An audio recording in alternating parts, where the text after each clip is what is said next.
Hi friends, paper pasting वरती perfect असा गळा कसा कट करायला पाहिजे ते मी तुम्हाला आज सांगणार आहे। दोघं गळे मी इथे ड्रॉ करून ठेवलेले आहेत आणि दोघांमध्ये आता चेंजेस काय होणार आहे ते मी तुम्हाला दाखवणार। अगोदर मी तुम्हाला हा एक गळा कट करून दाखवते की जो नॉर्मली पद्धतीने कट केला जात असतो। सगळेजण या पद्धतीने कट करता, तर तुम्हालाही मी आता दाखवते।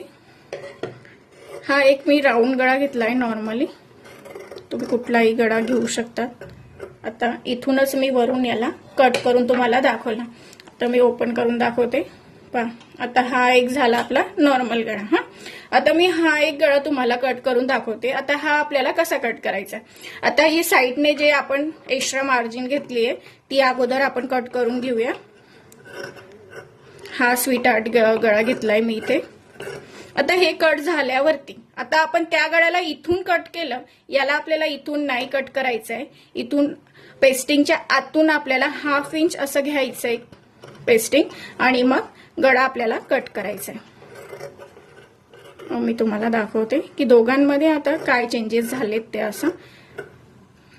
तर पहा, हे आपले गळे कट झाले। आता मी तुम्हाला इथे ओपन करून दाखवते। आता बघा, हा या पद्धतीने आपल्या इथे वरती पेस्टिंग आली आणि याच्यामध्ये नाही आली।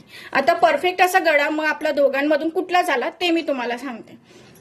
या गळ्यामध्ये तुम्ही जर कपड्यावरती याला पेस्टिंग करणार तर तुमचा पेस्टिंग करताना नॉर्मली गळ्यामध्ये काय होते, असा चेंज आपला येतो। म्हणजे हा आपला साईडला होतो, जेवढा कट केलाय तो साईडला होतो किंवा असा होतो। म्हणजे परफेक्ट असं माप आपलं येत नाही, जेवढं आपण कट केलंय तेवढं येत नाही। पण या पद्धतीने जर कट केला तर इथं आपली ही पेस्टिंग येते। जेवढं आपण घेतलंय ड्रॉ केलंय तेवढीच परफेक्ट साईज इथं आपली येते। तुम्ही कपड्यावरती डायरेक्टली आयरनही केलं तरीही तुमचा गळा साईडलाही होणार नाही, कमीही होणार नाही आणि जास्तही होणार नाही। परफेक्ट अशी पद्धत तुमची या पद्धतीने येणार आहे। तर तुम्ही अशा पद्धतीने ट्राय करा। जर या पद्धतीने ट्राय केलं तर गळा छोटा मोठा होतो आणि शोल्डर डाऊन होण्याचे आपले इथे चान्सेस असतात। तर इथं या पद्धतीने जर केला तर तुमचं जेवढं माप घेतलंय तेवढंच तुमचं इथं येत असते। इथून डायरेक्टली तुम्हाला सिलाई करायची आहे। कपड्यावरती ठेवताना जिथून कपडा स्टार्ट होतो तिथून आपल्याला हे डायरेक्टली असं ठेवायचंय आणि इथूनच डायरेक्ट सिलाई करायची। खालच्या साईडने सिलाई नाही करायची, वरच्या साईडने सिलाई करायची। तर तुम्ही अशा पद्धतीने ट्राय करा आणि व्हिडिओ आवडल्यास लाईक आणि फॉलो करायला मात्र विसरू नका असेच व्हिडिओ पाहण्यासाठी।